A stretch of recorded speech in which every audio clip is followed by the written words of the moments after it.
السلام علیکم جی، کیا حال چال ہے آپ سب لوگوں کے؟ میں امید کرتی ہوں کہ آپ سب بالکل ٹھیک ہوں گے، خیریت سے ہوں گے۔ ناول سلفائڈ بائی نور راجپوت کی یہ ایپیسوڈ نمبر 6 ہے۔ بی جان کا دل شام سے ہی بہت گھبرا رہا تھا۔ وہ بار بار آر جے تو کبھی ہشام کا نمبر ملا رہی تھیں۔ ہشام سے ان کی بات ہو چکی تھی جبکہ روحان فون نہیں اٹھا رہا تھا اور اب اس کا نمبر بن جا رہا تھا۔ میرا دل بہت گھبرا رہا ہے ہشام بیٹا، تم روحان کو فون کرو نا، بی جان پریشانی سے کہہ رہی تھیں۔ میں نے کوشش کی ہے بی جان، اس کا نمبر واقعی بن جا رہا ہے۔ آج دل تو ہشام کا بھی اداس تھا، اسے سمجھ نہیں آ رہا تھا کہ بے سبب اداسی کیوں تھی۔ رات اس کا شو تھا، میں پوچھتا ہوں اس کے کسی دوست سے آپ پریشان نہ ہو۔ وہ بی جان کو تسلی دینے کے بعد فون بند کر چکا تھا۔ وہ بار بار کبھی آر جے کا تو کبھی اس کے دوستوں کا نمبر ملا رہا تھا، لیکن کسی سے رابطہ ممکن نہیں ہو رہا تھا۔ رات اس نے آر جے کو لے کر ایک برا سا خواب دیکھا تھا۔ اس نے آر جے کو بہت تکلیف میں دیکھا تھا۔ وہ اسے شیطان کا بہکاوا سمجھ کر خود کو تسلی دے چکا تھا، لیکن اب اس کا دل ہول رہا تھا۔ اسے سمجھ نہیں آ رہا تھا کہ وہ کیا کرے۔ ہشام اداس دل کے ساتھ یونیورسٹی آ گیا تھا، لیکن اس کا ذہن آر جے میں اٹکا تھا۔ آخری کلاس لینے کے بعد جیسے ہی وہ یونیورسٹی سے باہر نکلا تھا، اسے مدیحہ کی کال آئی تھی۔ وہ بار بار فون کر رہی تھی۔ ہشام گاڑی چلاتے ہوئے فون نہیں سنتا تھا۔ اسے بار بار فون کرنے کے باعث ہشام نے کال اٹھائی تھی۔ ہشام بھائی، مدیحہ کی دل چیر دینے والی آواز ابھری تھی۔ کیا ہوا گڑیا؟ ہشام نے پیار سے پوچھا تھا۔ ہشام بھائی، اس نے پھر دل دہلا دینے والی چیخ ماری تھی۔ وہ بری طرح سے رو رہی تھی۔ کیا ہوا، رو کیوں رہی ہو؟ سب ٹھیک تو ہے نا؟ ہشام کا دل کانپا تھا، اور پھر اس کے بعد مدیحہ نے جو اسے خبر دی تھی اسے سن کر ہشام کی گاڑی کا ایکسیڈنٹ ہوتے ہوتے بچا تھا۔ اسے مدیحہ کے الفاظ کسی بم دھماکے سے کم محسوس نہیں ہو رہے تھے۔ اس کا دماغ سائیں سائیں کر رہا تھا۔ بیچ سڑک میں وہ گاڑی روکے بے یقینی و حیرت و خوف سے پھٹے چہرے کے ساتھ موبائل کو دیکھ رہا تھا، جس سے مدیحہ کی رونے کی آواز ابھر رہی تھی۔ ہانی بچے، تمہیں کوئی بار بار فون کر رہا ہے، پہلے فون سن لو، لوسی ماں کی آواز ابھری تھی۔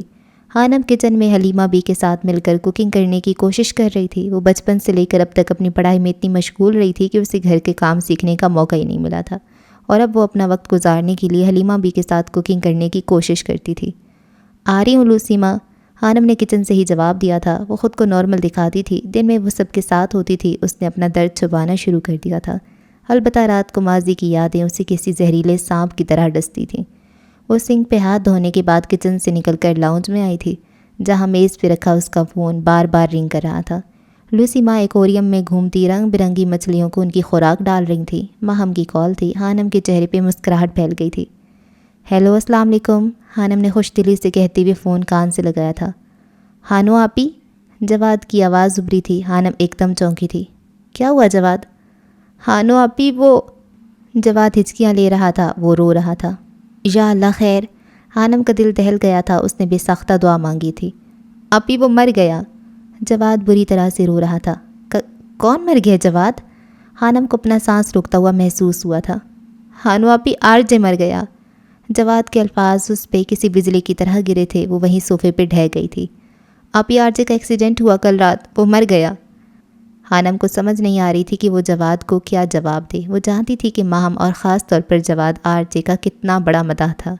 اس کے تو کمرے میں بھی آر جے کی فوٹوز لگی تھیں۔ ایسا نہیں ہو سکتا نا آپی، وہ نہیں مر سکتا نا، وہ ابھی تو جواد سے بولا نہیں جا رہا تھا۔ وہ ماشاءاللہ 15 سال کا ہو چکا تھا۔ ہانم اور ماہم سے قد میں زیادہ لمبا ہو چکا تھا، اور ایک سنگر کے لیے جسے وہ کبھی ملا بھی نہیں تھا، اس کے مرنے پر پاگلوں کی طرح رو رہا تھا۔ تمہیں کس نے کہا جواد؟ میرا مطلب، ہانم نے کپ کپاتے لبوں سے پوچھا تھا۔ ٹی وی پر دیکھے، ہر جگہ نیوز چل رہی ہے۔ پتہ ہے رات اس کا شو تھا، اتنا اچھا لگ رہا تھا وہ، مجھے لگا کہ کہیں اسے نظر نہ لگ جائے، اور اسے تو موت نہیں۔ جواد سے بولا نہیں جا رہا تھا۔ وہ فون بند کر چکا تھا۔ لاشعوری طور پہ ہانم کی آنکھ سے آنسو نکلا تھا۔ اس کے گال سے پھسلنے کے بعد اس کی گود میں رکھے ہاتھ پہ جا گرا تھا۔ وہ ایک دم چونکی تھی۔ کیا اس شخص کے مرنے سے ہانم کی اذیت میں کمی آ جانی تھی؟ کیا وہ سب کچھ بھول سکتی تھی؟ ہانم کو سمجھ نہیں آ رہا تھا کہ اسے اس انسان کی موت پر افسوس کرنا چاہیے یا خوش ہونا چاہیے۔ اسے اپنے دماغ میں درد کی ایک لہر اٹھتی ہوئی محسوس ہوئی تھی۔ وہ مرے مرے قدموں سے اٹھ کر اپنے کمرے کی طرف بڑھ گئی تھی۔ ہر نفس کو موت کا مزہ چکھنا ہے۔ خالق کائنات اللہ رب العزت نے ہر جاندار کے لیے موت کا وقت اور جگہ متعین کر دی ہے، اور موت ایسی شے ہے کہ دنیا کا کوئی بھی شخص، خواہ وہ کافر ہو یا فاجر، حتیٰ کہ دوہریا ہی کیوں نہ ہو، موت کو یقینی مانتا ہے، اور اگر کوئی موت پہ شک و شبہ بھی کرے تو اسے بیوقوفوں کی فہرست میں شمار کیا جاتا ہے، کیونکہ بڑی بڑی مادی طاقتیں اور مغرب سے مشرق تک قائم ساری حکومتیں موت کے سامنے عاجز و بے بس ہو جاتی ہیں۔ موت بندوں کو ہلاک کرنے والی، بچوں کو یتیم کرنے والی، عورتوں کو بیوہ بنانے والی، دنیاوی ظاہری سہاروں کو ختم کرنے والی، دلوں کو تھرانے والی، آنکھوں کو رلانے والی، بستیوں کو اجاڑنے والی، جماعتوں کو منتشر کرنے والی، لذتوں کو ختم کرنے والی، امیدوں پہ پانی پھیرنے والی، ظالموں کو جہنم کی وادیوں میں جھلسانے والی اور متقیوں کو جنت کے بالا خانوں تک پہنچانے والی شے ہے۔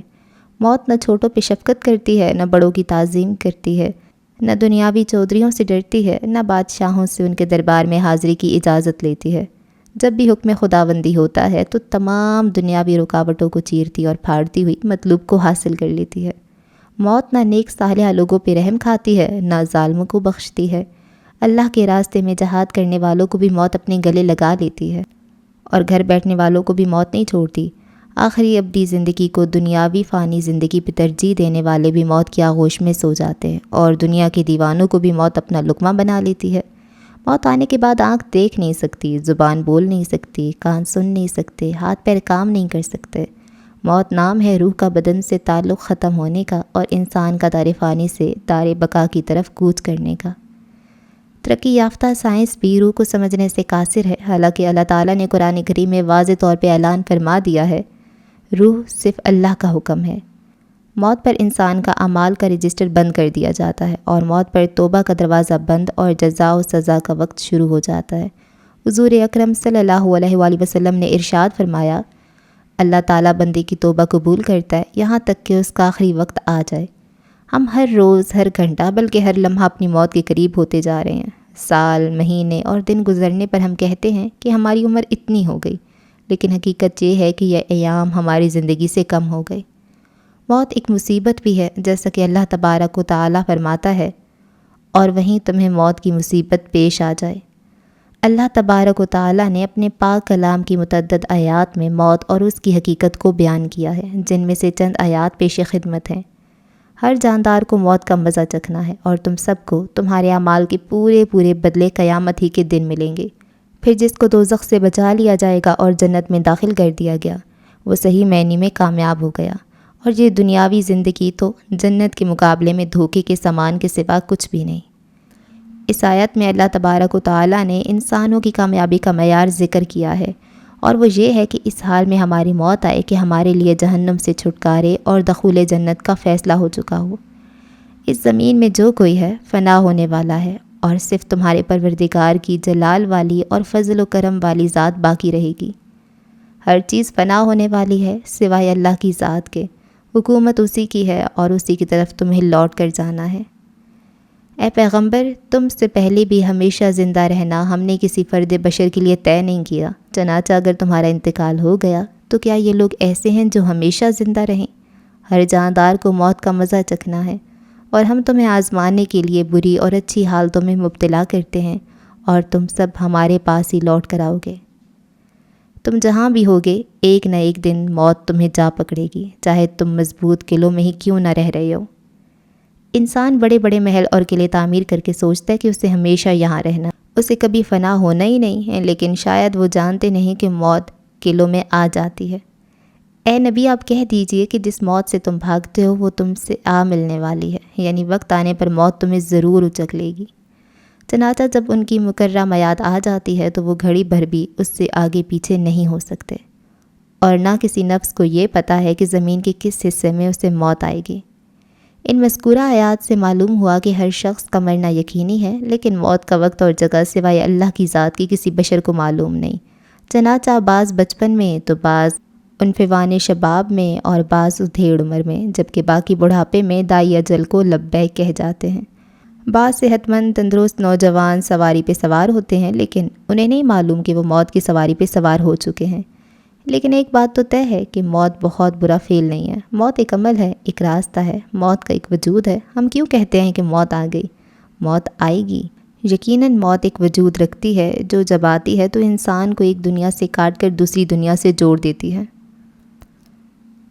وہ صوفے پہ بیٹھی سامنے دیوار میں لگی بڑی سی اسکرین پہ اس شخص کی موت کی خبر سن رہی تھی جسے چاہنے کا دعویٰ وہ کرتی تھی۔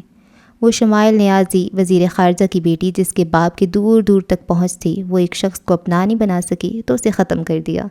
وہ وہی تھی جو اس دن یونیورسٹی میں کیفے پہ آر جے کو دھمکی دے کر گئی تھی۔ اس کی آنکھوں میں نمی پھیلی تھی لیکن اس کے چہرے پر مسکراہٹ تھی۔ اسے یاد تھا کچھ دن پہلے کا واقعہ جب اس نے آر جے کو فون کیا تھا۔ پلیز آر جے دیکھو، مان جاؤ یا مجھے بتا دو مجھ میں کس چیز کی کمی ہے، میں تمہیں بہت چاہتی ہوں، مجھے اگنور مت کرو، اس نے آر جے کی منت کی تھی۔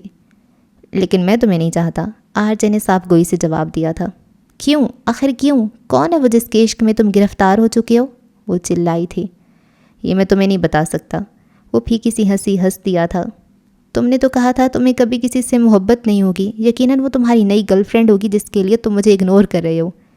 محبت ہونا نہ ہونا میرا ذاتی مسئلہ ہے، اور وہ جو بھی ہے الگ ہے، وہ میرے ساتھ نہیں ہے، مجھے اس سے عشق نہیں ہے، بس اسے دیکھنے کی چاہ ہے۔ وہ اپنی دھن میں بول رہا تھا، شمائل کو تو وہ گویا آگ لگا چکا تھا۔ میری ایک بات یاد رکھنا، میں اسے ختم کر دوں گی، اس نے دھمکی دی تھی۔ اس تک تو میں نہیں پہنچ پایا، تم کیا خاک پہنچو گی؟ وہ ہنس دیا تھا۔ تم نے کسی اور کا ہونے کا سوچا نا تو میں تمہیں مار ڈالوں گی، وہ پاگل ہو گئی تھی۔ مار ڈالو، لیکن کسی اور کا ہونا اب میرے بس میں نہیں۔ اس کی بات سن کر شمائل گنگ رہ گئی تھی۔ اسے یقین نہیں آ رہا تھا کہ یہ 2 سال پہلے والا آر جے تھا جو اس کے ساتھ رہتا تھا۔ تم نے دیکھے ہیں وہ ہونٹ، وہ رخسار، وہ پیشانی، زندگی جن کے تصور میں لٹا دی ہم نے۔ تجھ پہ اٹھی ہیں وہ کھوئی ہوئی ساحر آنکھیں، تجھ کو معلوم ہے کیوں عمر گنوا دی ہم نے۔ وہ خوبصورتی سے گنگناتا فون بند کر چکا تھا، یعنی وہ مرنے کو تیار تھا لیکن اسے اپنانے کو نہیں۔ کتنی ہی پل وہ اس کی آواز کے سحر میں مبتلا رہی تھی اور پھر سمجھ آنے پر فون زور سے دیوار پہ دے مارا تھا۔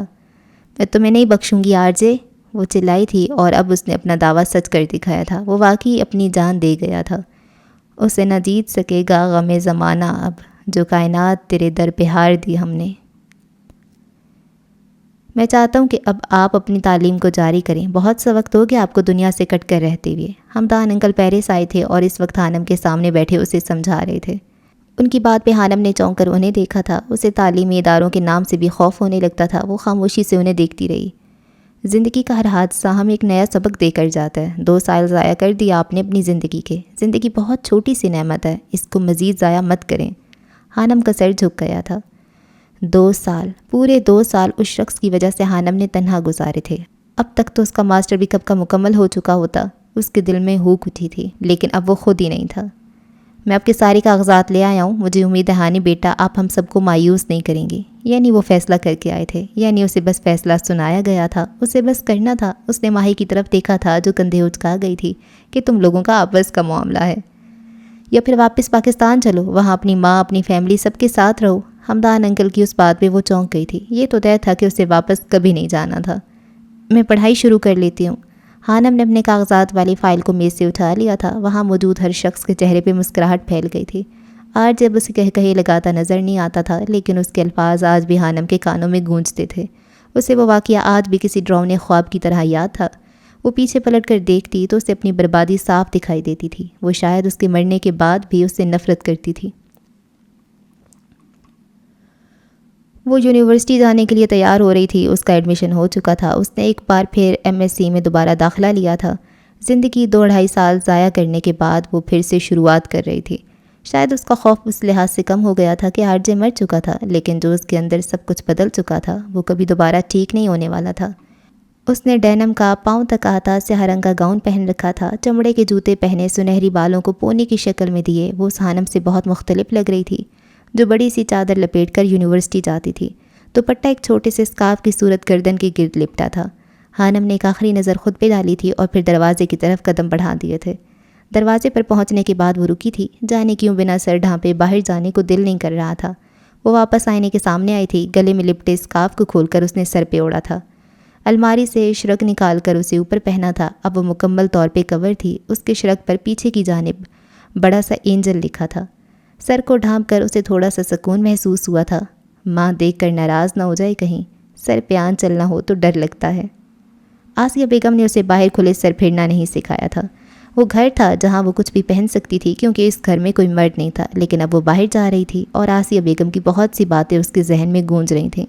ایک سرسری سی نظر خود پہ ڈال کر وہ باہر نکل گئی تھی۔ اور سچ تو یہ ہے کہ ہم کبھی بدلتے ہی نہیں، ہمارا اندر اگر اچھا ہو تو وہ کبھی نہیں مرتا، کیونکہ اچھائی کبھی مرتی نہیں ہے۔ ہم وقتی طور پہ کسی اور چہرے کے پیچھے چھپ جاتے ہیں جس سے ہماری تکلیف کم ہو، لیکن ہم مکمل طور پہ بالکل بھی نہیں بدلتے۔ یونیورسٹی کی دنیا بہت الگ تھی۔ وہ جیولوجی ڈپارٹمنٹ کے کیفے پر بیٹھی تھی۔ اس نے جانے کیوں اس مضمون کا انتخاب کیا تھا۔ اسے پڑھنے میں اب کہاں دلچسپی تھی، اسے بس اپنا وقت گزارنا تھا۔ ہانم نے سامنے پڑے کافی کے کپ کو اٹھا کر لبوں سے لگایا تھا۔ لڑکے لڑکیوں کے گروپس اسے دوستوں کی یاد دلا رہے تھے، لیکن وہ سوچنا نہیں چاہتی تھی۔ ہے میڈی، وہ دیکھو ہماری نئی کلاس فیلو آئی ہے۔ ایک لڑکے نے میڈی کے کان میں سرگوشی کی تھی۔ میڈی کلاس کا سب سے شرارتی لڑکا تھا، جو نئے آنے والے اسٹوڈنٹس اور پہلے سے موجود اسٹوڈنٹس کا جینا حرام کر کے رکھتا تھا۔ کدھر ہے؟ میڈی نے چونک کر پوچھا تھا۔ وہ پہلے کلاس میں موجود نہیں تھا، لیکن اب آیا تھا تو اس کے دوست نے اسے بتایا تھا۔ وہ سامنے دیکھو، بلیک ڈریس والی۔ جیکی نے اشارہ کیا تھا۔ اوکے، میں ذرا ہائی ہیلو کر کے آتا ہوں، میڈی شرارت سے کہتا اٹھا تھا۔ میڈی کی طرف ہانم کی پشت تھی۔ وہ اس کے قریب پہنچ چکا تھا۔ اس نے ہانم کے شرگ پر بڑا سا اینجل لکھا دیکھا تھا۔ وہ اکیلی بیٹھی تھی۔ انٹرسٹنگ۔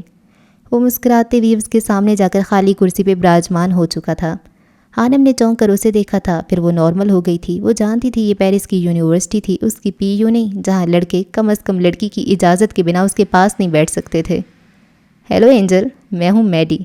میڈی نے مسکرا کر ہاتھ آگے بڑھایا تھا۔ اس سے پہلے ہانم کچھ کہتی اس نے اپنے دائیں جانب دیکھا تھا اور سورج کی مدھم سی روشنی ہانم کے چہرے پہ پڑی تھی۔ اس کا پیدائشی نشان چمکا تھا۔ میڈی حیران رہ گیا تھا۔ یہ کیا تھا؟ اس نے کبھی پہلے ایسی کوئی چیز نہیں دیکھی تھی۔ ہائے، ہانم نے بنا ہاتھ ملائے واپس اس کی جانب دیکھتے ہوئے جواب دیا تھا، جبکہ میڈی بس ہونکوں کی طرح اسے گھور رہا تھا۔ اسے سامنے بیٹھی لڑکی واقعی اینجل لگی تھی۔ واٹ از دس؟ اس نے انگلی سے ہانم کے چہرے کی طرف اشارہ کیا تھا۔ Birth mark? وہ سکون سے جواب دے رہی تھی۔ یقین نہیں ہوتا۔ میڈی کا منہ ابھی بھی حیرت سے کھلا ہوا تھا۔ وہ پتہ نہیں کیوں اس جگہ سے اٹھا تھا اور پھر واپس اپنے دوست کی طرف بڑھ گیا تھا۔ اس میں ہانم کے سامنے بیٹھنے کی ہمت نہیں ہو رہی تھی، جبکہ ہانم اسے حیرت سے جاتا دیکھ رہی تھی۔ میں نے تو کچھ نہیں کہا۔ ہانم نے کندھے اچکائے تھے اور پھر کافی کا آخری گھونٹ پینے کے بعد وہ اٹھ کر اپنی کلاس کی جانب بڑھ گئی تھی۔ ہانم نے یونیورسٹی جانا تو شروع کر دیا تھا، لیکن اسے لیکچر کی کچھ سمجھ نہیں آتی تھی۔ 2 سال وہ کتابوں سے دور رہی تھی، 2 سال وہ اپنے آپ سے دور رہی تھی۔ پروفیسرز نے کچھ پڑھایا تھا، لیکن وہ غائب دماغی سے بس سنے جا رہی تھی۔ پروفیسر اگر اس سے لیکچر کے دوران کچھ پوچھ لیتا تو یقیناً پوری کلاس کے سامنے اس کی بے عزتی لازمی تھی، لیکن سچ شکر کہ پروفیسر بس اپنی سنانے والوں میں سے تھا۔ کلاس میں کوئی اور بھی تھا جو اس پہ نظر رکھے ہوئے تھا، اور وہ تھا میڈی۔ اسے شروع دن سے ہانم تھوڑی عجیب لگی تھی۔ وہ جب سے آئی تھی اس نے کوئی دوست نہیں بنایا تھا۔ میڈی نے اسے ہمیشہ اکیلے پایا تھا۔ لیکچر کب ختم ہوا، کلاس کب باہر گئی، وہ محسوس ہی نہیں کر پائی تھی۔ وہ چونکی اس وقت جب میڈی نے ڈیسک بجا کر اسے ہوش میں لانا چاہا تھا۔ میڈی کا ڈیسک بجانا کام آ گیا تھا۔ ہانم ایک دم چونکی تھی۔ کلاس خالی تھی، بس 1-2 اسٹوڈنٹس موجود تھے۔ مجھے لگتا ہے کہ تمہیں اس بات کا خاص خیال رکھنا چاہیے کہ کلاس کب ختم ہوتی ہے، وہ عام سے لہجے میں بول رہا تھا۔ شکریہ، ایک لفظی جواب دینے کے بعد وہ اپنی جگہ سے اٹھی تھی اور پھر کلاس سے باہر نکل گئی تھی۔ پیرس میں چمکیلی دھوپ پھیلی تھی۔ ہانم اپنے ڈپارٹمنٹ سے نکل کر مین گیٹ کی طرف بڑھ گئی تھی۔ اس کا پڑھنے کی طرف بالکل بھی دھیان نہیں تھا۔ جیسے ہی وہ یونیورسٹی سے باہر نکلی تھی، باہر سڑک کے پار ایک نہر تھی اور پھر دوسری طرف سڑک تھی، یعنی ڈبل وے کے درمیان سے نہر گزر رہی تھی۔ وہ نہر کنارے جا کر بیٹھ گئی تھی۔ کتنی ہی دیر بیٹھے رہنے کے بعد اسے اپنے پاس کسی کی موجودگی کا احساس ہوا تھا۔ ہانم نے چونک کر اپنی دائیں جانب دیکھا تھا۔ میں نے سنا ہے کہ خاموش بہتے پانی کے اندر بہت سا شور ہوتا ہے، اگر وہ اپنا یہ شور باہر نکال دے تو دنیا ڈوب جائے۔ وہ پانی پر گہری نظریں جمائے بول رہا تھا۔ ہانم نے اسے اپنی کلاس میں نہیں دیکھا تھا، یقیناً وہ کسی اور ڈپارٹمنٹ سے تھا۔ وہ اسے حیرانی سے دیکھ رہی تھی۔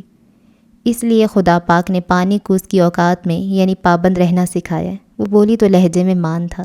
اب کے بار چونکنے کی باری لڑکے کی تھی۔ وہ پینٹ پر بنا بازوؤں کی شرٹ پہنے ہوئے تھا، یقیناً وہ جم جاتا تھا۔ اس کے کسرتی مسلز نمایاں تھے، بالوں میں پونی لگائی ہوئی تھی۔ ہانم بس گہری سانس لے کر رہ گئی تھی۔ یہاں ہر انسان اپنے آپ میں ایک عجوبہ تھا۔ میں ہوں جارڈن، اور تمہارا نام کیا ہے؟ جارڈن نے اپنا تعارف کروایا تھا۔ تم مجھے میری کلاس کے نہیں لگتے، ہانم نے گویا تصدیق چاہی تھی۔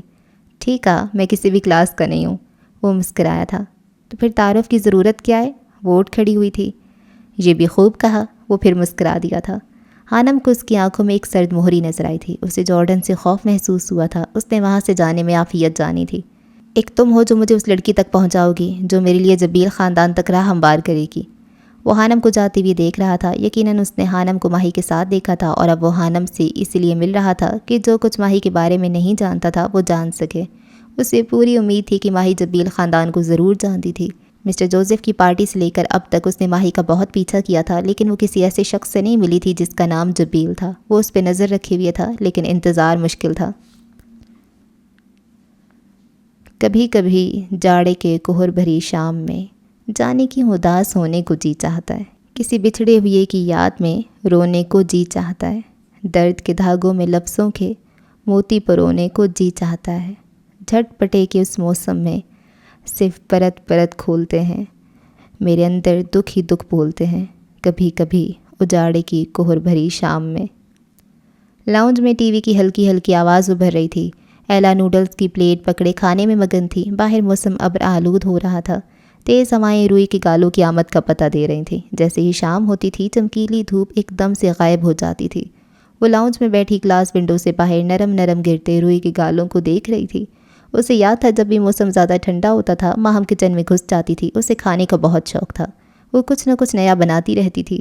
اس وقت حانم کا دل شدت سے اپنے گھر والوں سے ملنے کو چاہا تھا۔ وہ گہری سانس لیتے ہوئے رخ موڑ گئی تھی۔ کچھ دیر بعد ماہی بھی ان کے پاس آ کر بیٹھ گئی۔ باہر گرتی برف نے ماہی کو وہ دن یاد دلا دیا تھا جب اسے پہلی بار ہشام ملا تھا۔ وہ مسکرا دی تھی۔ ایک بات پوچھوں ہانی؟ ماہی نے اسے مخاطب کیا تھا۔ ہاں ضرور۔ تمہیں اتنا عرصہ ہو گیا پیرس آئے ہوئے اور 1 سال ہو گیا یونیورسٹی جاتے ہوئے، تمہیں ابھی تک پیرس میں کسی سے محبت نہیں ہوئی؟ ایسا کیوں؟ پیرس میں آ کر بھی تمہیں کوئی پسند کیوں نہیں آیا؟ حانم ماہی کا سوال سن کر سٹ پٹا گئی تھی۔ اسے اس سوال کی امید نہیں تھی۔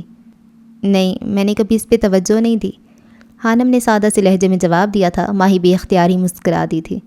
محبت کا توجہ سے کیا تعلق؟ ہر چیز کا تعلق توجہ سے ہوتا ہے۔ جب انسان کسی چیز میں دلچسپی لیتا ہے اور اس چیز کے متعلق سوچتا ہے تو اکثر وہ ہونا شروع ہو جاتا ہے۔ کچھ سمجھ میں نہیں آیا کہ تم نے کیا بات کی ہے۔ حانم کی بات ماہی کی اوپر سے گزری تھی۔ بتاتی ہوں۔ حانم اپنی جگہ سے اٹھ کر لاؤنج میں رکھے ایکویریم کی طرف بڑھ گئی تھی۔ ماہی اور ایلا غور سے اسے دیکھ رہی تھیں۔ یہ ایکویریم دیکھ رہی ہو نا؟ اس کے اندر بہت خوبصورت دنیا ہے۔ روزانہ کتنی بار اسے غور سے دیکھتی ہو؟ حانم نے پوچھا تھا۔ یاد نہیں کب اس پہ غور کیا تھا، ماہی نے ناسمجھی سے جواب دیا تھا۔ اب اس پہ غور کرو اور دیکھو اس میں سب سے خوبصورت مچھلی کون سی ہے؟ حانم پوچھ رہی تھی۔ ایلا نے ٹی وی بند کر دیا تھا۔ اب وہ دونوں غور سے شیشے کے جار یعنی ایکویریم کے اندر تیرتی مچھلیوں کو دیکھ رہی تھیں۔ وہ نیلے رنگ والی، ماہی نے کافی غور کرنے پر سب سے الگ اور خوبصورت مچھلی کی طرف اشارہ کیا تھا۔ کمال ہے، اتنی خوبصورت مخلوق پر میں نے پہلے توجہ کیوں نہیں دی؟ ماہی بڑبڑائی تھی۔ اس سے وہ مچھلی واقعی بہت پیاری لگی تھی۔ اس کی بات سن کر حانم کے چہرے پر مسکراہٹ پھیل گئی تھی۔ کیسے پتہ چلا کہ یہ مچھلی پیاری ہے؟ غور کرنے پر، ماہی نے جواب دیا تھا۔ اب تم کیا کرو گی؟ حانم نے پوچھا تھا۔ میری کوشش ہوگی کہ میں روزانہ اس مچھلی کو دیکھ سکوں، ماہی نے جواب دیا تھا۔ اور پھر؟ ابھی اسے دیکھنے کے بعد میرا دل کر رہا ہے اسے چھو کر دیکھوں، ایلا نے اپنا خیال ظاہر کیا تھا۔ اگر تم دونوں ان مچھلیوں پہ غور نہ کرتی تو تم دونوں کو کبھی اس بات کا احساس نہیں ہونا تھا کہ انہیں دیکھنا چاہیے یا چھونا چاہیے۔ یہ بات ثابت کرتی ہے کہ کام کوئی بھی ہو اسے ہماری توجہ خاص بناتی ہے۔ محبت بھی کچھ ایسی ہی منطق رکھتی ہے۔ جب تک کسی انسان پہ غور نہیں کرو گے وہ عام سا ہوگا، لیکن جیسے ہی ہم اس شخص کے متعلق سوچنا شروع کرتے ہیں، اس پہ توجہ دیتے ہیں تو ہمیں اس کی اچھائیاں نظر آتی ہیں۔ آہستہ آہستہ وہ ہمیں پسند آتا ہے اور ایک وقت ایسا آتا ہے جب ہمیں محسوس ہوتا ہے کہ ہمیں اس سے محبت ہو گئی ہے۔ وہ اپنی لاجک پیش کر چکی تھی۔ وہ دونوں سے حیرت سے دیکھ رہی تھیں۔ کچھ ایسا ہی ہوا تھا ماہی کے ساتھ جب اسے پہلی دفعہ ہشام نظر آیا تھا۔ سینکڑوں لوگوں میں اس نے ہشام پہ غور کیا تھا، پھر اسے محسوس ہوا تھا وہ کافی وجیح تھا۔ اس دن جب وہ پہلی بار آئیفل ٹاور کے پاس ملا تھا کتنی ہی دیر اسے غور سے دیکھتی رہی تھی۔ وہ اسے بعد میں سوچتی رہی تھی۔ وہ اس کے حواسوں پہ چھانے لگا تھا۔ وہ اسے جاننے کا اشتیاق رکھتی تھی۔ وہ کتنی جگہ ماری ماری پھری تھی اور بالآخر اسے محسوس ہوا تھا اسے ہشام سے محبت ہو گئی تھی۔ میں نے کبھی کسی انسان پہ اتنی توجہ نہیں دی کہ میں اسے محبت کر سکوں۔ میرا دل اور دماغ ہمیشہ کسی اور رخ میں چلتا رہا ہے۔ میری سوچ کا دھارا محبت سے کہیں آگے اندیکھی چیزوں کی طرف بہتا رہا ہے، حانم بتا رہی تھی۔ لیکن محبت اپنے اختیار میں کب ہوتی ہے؟ یہ تو بے اختیار ہوتی ہے، ماہی نے جانے کس احساس کے تحت کہا تھا۔ ٹھیک کہا، دنیا میں سب سے مزور جذبہ محبت کا رہا ہے، لیکن میں یہاں یہ کہوں گی کہ محبت کے ہونے میں ہمارا بھی ہاتھ ہوتا ہے۔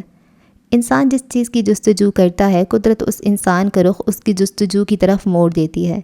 اگر انسان چاہے جانے کی طلب رکھے گا تو یقیناً وہ محبت سے ٹکرائے گا۔ جو چاہے جانے کی طلب رکھتا ہے اس کی آزمائش ہوتی ہے کہ اس سے پہلے محبت ہوتی ہے، اسے کسی کی طلب میں مبتلا کر دیا جاتا ہے، اور اس کی یہ خواہش کہ کوئی اسے چاہے وہ اس کی آزمائش کے بعد پوری ہوتی ہے۔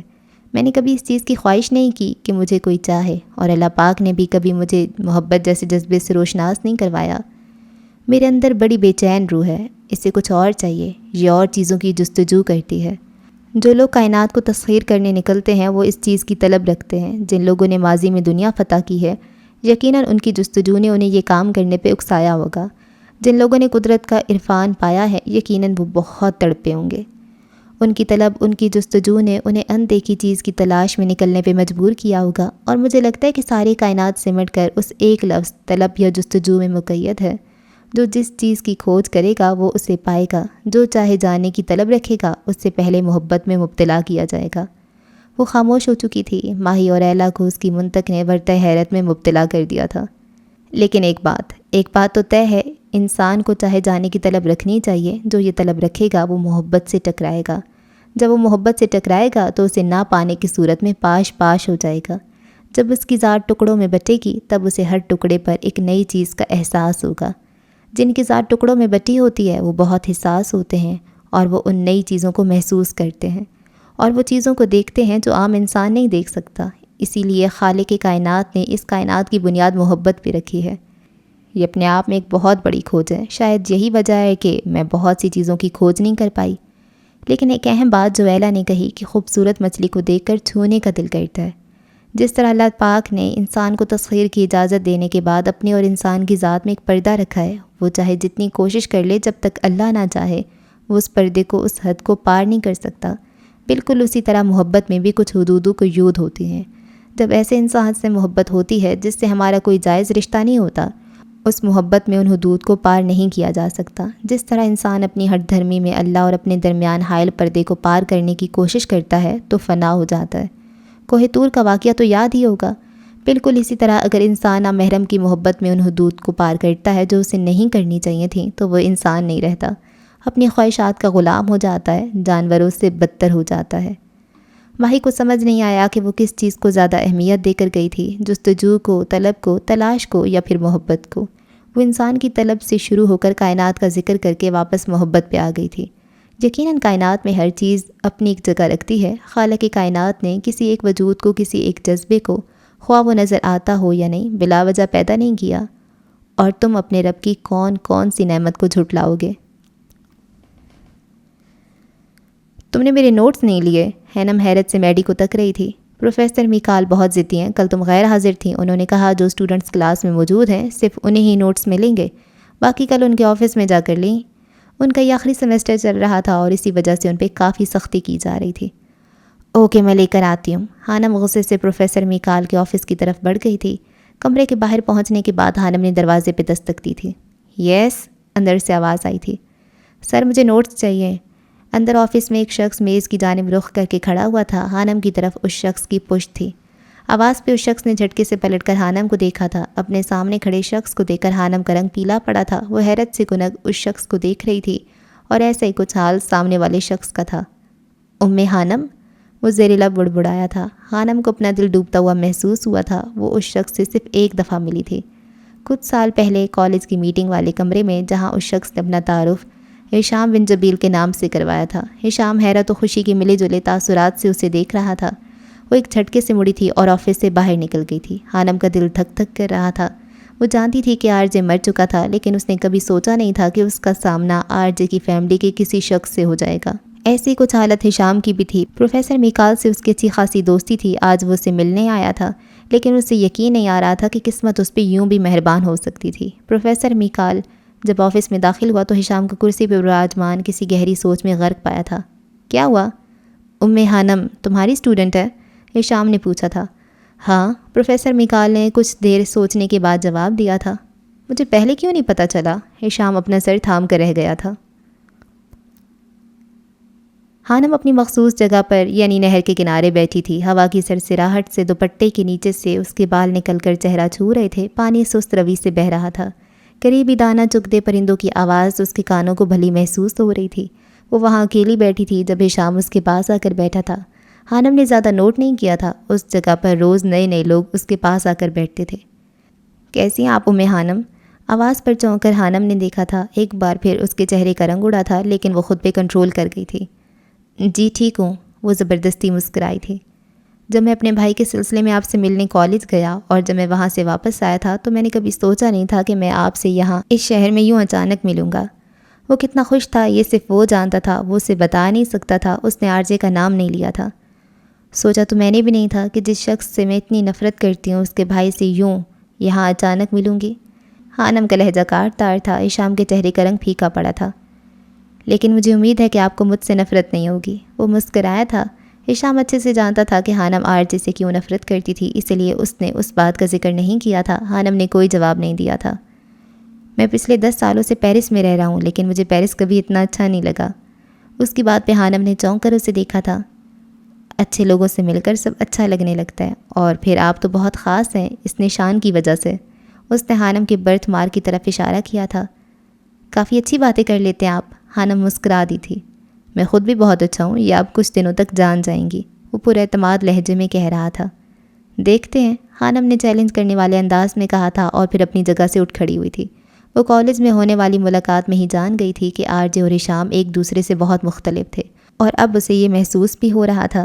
اللہ حافظ، ہشام کے چپ رہنے پر وہ کہتی یونیورسٹی کی طرف بڑھ گئی تھی، جبکہ ہشام اسے جاتے دیکھ رہا تھا۔ ماہی، تم ہشام جبیل کو بتا کیوں نہیں دیتی کہ تم اس کے ڈیڈ کے بزنس پارٹنر کی بیٹی ہو؟ اہلا کو ماہی کی اپنی محبت کے معاملے میں یوں خاموشی کوفت میں مبتلا کر دیتی تھی۔ اس سے کیا ہوگا؟ ماہی نے لیپ ٹاپ پر نظریں جمائی پوچھا تھا۔ اسے یہ احساس تو ہوگا نا کہ تم کوئی عام لڑکی نہیں ہو، شاید اسے تمہاری قدر ہو۔ اہلا تم پاگل ہو، ماہی اس کی بات سن کر مسکرا دی تھی۔ اس کا MBA مکمل ہو گیا تھا، وہ یہاں ایک ملٹی نیشنل کمپنی میں جاب کر رہی تھی۔ وہ اس وجہ سے کہ اسے کچھ تجربہ ہو جائے تاکہ وہ اپنے باپ حمدان کا بزنس سنبھال سکے۔ وہ اکثر بزنس کو لے کر حمدان صاحب سے بحث کرتی رہتی تھی۔ میں سچ کہہ رہی ہوں، اہلا نے منہ بنایا تھا۔ اس سے پہلے ماہی کچھ کہتی اس کا فون بجا تھا۔ بابا کی کال ہے، ماہی نے کہتی ہوئے کال اٹھائی تھی۔ بیٹا پیرس میں ضیاء کا بیٹا رہتا ہے، شاید میں نے تمہیں بتایا ہو۔ آج شام پیرس میں ہماری میٹنگ تھی جس میں میرا اور ضیاء کا ہونا لازمی تھا۔ کل کچھ مصروفیات کی وجہ سے میں نہیں آ سکا اور ضیاء بھی بیمار ہے۔ تم بزنس کو اچھے سے جان گئی ہو، میں چاہتا ہوں میری طرف سے وہ میٹنگ تم اٹینڈ کرو اور اپنے ساتھ ہشام جبیل کو بھی لے کر جاؤ۔ میں ابھی تمہیں ساری ڈیٹیل بھیج دیتا ہوں اور ہشام کا نمبر اور ایڈریس بھی۔ سلام دعا کے بعد حمدان صاحب نے کام کی بات کی تھی۔ جی بابا، وہ بس اتنا ہی کہہ پائی تھی۔ لو، ہو گئی تمہاری خواہش پوری، اب پتہ چل جائے گا مسٹر جبیل صاحب کو۔ ماہی مسکرا دی تھی، وہ خوش تھی اور یہ خوشی ہشام جبیل سے ملنے کی تھی۔ ہشام ماہین حمدان کو دیکھ کر حیران رہ گیا تھا۔ اس نے کبھی سوچا نہیں تھا کہ ماہین حمدان سیٹھ حمدان کی بیٹی تھی۔ وہ دونوں میٹنگ کے لیے نکلے تھے۔ اسے دیکھ کر ماہی کی آنکھوں میں جگنوں سے جل اٹھے تھے، یہ وہ محسوس کر چکا تھا، لیکن اسے دلچسپی نہیں تھی، اور اب تو ہو بھی نہیں سکتی تھی کیونکہ اب اسے حانم مل گئی تھی۔ ان کی میٹنگ اچھی رہی تھی۔ اب ہشام اسے گھر چھوڑنے جا رہا تھا۔ گاڑی میں خاموشی چھائی تھی، ماہی کو یہ خاموشی کاٹ رہی تھی۔ آپ کو کیسا لگا یہ جان کر کہ میں سیٹھ حمدان کی بیٹی ہوں؟ بالآخر ماہی نے پوچھا تھا۔ کچھ بھی نہیں، سرد سے لہجے میں جواب موجود تھا، لیکن مجھے آپ سے مل کر بہت اچھا لگ رہا ہے۔ میں نے کبھی سوچا نہیں تھا کہ ہم دونوں کبھی ایک ساتھ کسی سفر پہ نکلیں گے۔ ماہی کے لہجے سے خوشی جھلک رہی تھی۔ ہشام نے کوئی جواب نہیں دیا تھا۔ گاڑی ایک جھٹکے سے رکی تھی۔ آپ کا گھر آ گیا مس ماہین حمدان، وہ بنا اس کی طرف دیکھے کہہ رہا تھا۔ ماہی کا دل اس کے جواب نہ دینے پہ کٹ کر رہ گیا تھا، لیکن وہ کچھ کر بھی نہیں سکتی تھی۔ وہ خاموشی سے گاڑی سے نیچے اتری تھی۔ وہ جھک کر کچھ کہنے والی تھی کہ ہشام فراٹے بھرتا گاڑی بھگا کر لے گیا تھا۔ وہ برف کی شہزادی اسے افسوس سے جاتا دیکھ رہی تھی۔ سارے رشتے بھلائے جائیں گے، اب تو غم بھی گنوائے جائیں گے۔ جانیے کس قدر بچے گا وہ اس سے جب ہم گھٹائے جائیں گے۔ اس کو ہوگی بڑی پشیمانی اب جو ہم آزمائے جائیں گے۔ کیا غرض دور جام سے ہم کو، ہم تو شیشے چبائے جائیں گے۔ میری امید کو بجا کہہ کر سب میرا دکھ بڑھائے جائیں گے۔ کم سے کم تجھے گلی میں جانا، دھوم تو ہم مچائے جائیں گے۔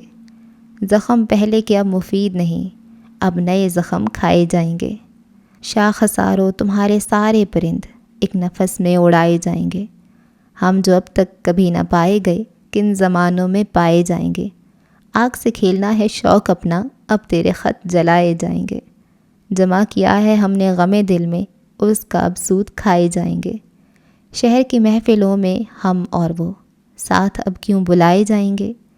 ہے ہماری رسائی اپنے میں، ہم خود اپنے آپ میں آئے جائیں گے، ہم نہ ہو کر بھی شہر بودش میں آئے جائیں گے، جائے جائیں گے۔ مجھ سے کہتا تھا کل یہ شاہ بلود، سارے سائی جلائے جائیں گے، ہوگا جس دن فنا سے اپنا وصال، ہم نہایت سجائے جائیں گے۔ جوں جوں ہے کہ آج کے موسیٰ، آگ بس آگ لائے جائیں گے۔ ہشام بہانوں سے حانم سے ملنے لگا تھا۔ وہ جہاں جاتی تھی وہ بھی اتفاقاً پہنچ جاتا تھا۔ حانم نے کبھی اس بات کو نوٹ نہیں کیا تھا، آج بھی وہ اسے ہی تلاش کر رہا تھا۔ بی جان اسے شادی کا کہہ رہی تھیں، وہ اس پہ دباؤ ڈال رہی تھیں، اور آج وہ اسی سلسلے میں حانم سے ملنے والا تھا۔ وہ اسے اپنے دل کی بات بتانے والا تھا تاکہ بعد میں بی جان کو اپنی پسند بتا سکے، لیکن وہ پہلے حانم کی پسند جانا چاہتا تھا۔ وہ اسے نہر کے کنارے پرندوں کو دانہ ڈالتی نظر آ گئی تھی۔ ہشام ہاتھ میں پکڑا کیک لیے اس کی طرف پڑا تھا۔ آج ہشام کا برتھ ڈے تھا۔ وہ جانتا تھا کہ حانم نہیں جانتی تھی، اور وہ یہ بھی جانتا تھا کہ اسے وش نہیں کرے گی، لیکن وہ اس دن کو خاص بنانا چاہتا تھا۔ السلام علیکم، کیسی ہیں آپ؟ حانم کے قریب پہنچنے پر اس نے پوچھا تھا۔ جی میں بالکل ٹھیک ہوں، آپ سنائیں، اور یہ کیک کس لیے؟ آج میرا برتھ ڈے ہے، اور جب سے میں پیرس میں آیا ہوں یہ پہلا موقع ہے میں کیک کاٹنے جا رہا ہوں، وہ بھی بہت ہی خاص شخصیت کے ساتھ۔ ہیپی برتھ ڈے مسٹر ہشام جبیل۔ اس کی بات سن کر حانم مسکرا دی تھی۔ شکریہ، وہ بھی مسکرایا تھا۔ دیر نہیں کرنی چاہیے پھر، ویسے بھی مجھے کیک بہت پسند ہے کھانے میں۔ وہ دونوں وہیں کنارے پہ بیٹھ گئے تھے۔ میں آج آپ سے کچھ مانگنے آیا ہوں۔ کیک کاٹنے کے بعد ہشام نے سنجیدہ لہجے میں کہا تھا۔ اس کے لہجے میں کچھ تھا۔ حانم نے چونک کر اسے دیکھا تھا۔ آج میرا جنم دن ہے، اس دن لوگوں کو بہت سے تحائف ملتے ہیں، مجھے بھی ایک تحفہ چاہیے، وہ بھی آپ سے۔ اس کی بات سن کر حانم کو ایک غیر معمولی سا احساس ہوا تھا۔ آج وہ کسی اور لہجے میں بول رہا تھا۔ جی مانگے، حانم نے دھڑکتے دل سے کہا تھا۔ آج اس خوبصورت دن کے اختتام پر جس میں آپ میرے ساتھ ہیں، مجھے آپ سے حانم چاہیے، آپ میرے لیے سب سے بڑا تحفہ ہیں۔ مجھ سے شادی کریں گی مس حانم؟ ہشام نے گویا دھماکہ کیا تھا۔ حانم اپنے پیلے پڑتے چہرے کے ساتھ اسے دیکھ رہی تھی۔ اسے ہشام سے اس بات کی امید نہیں تھی۔ یہ کیا کہہ رہے ہیں آپ؟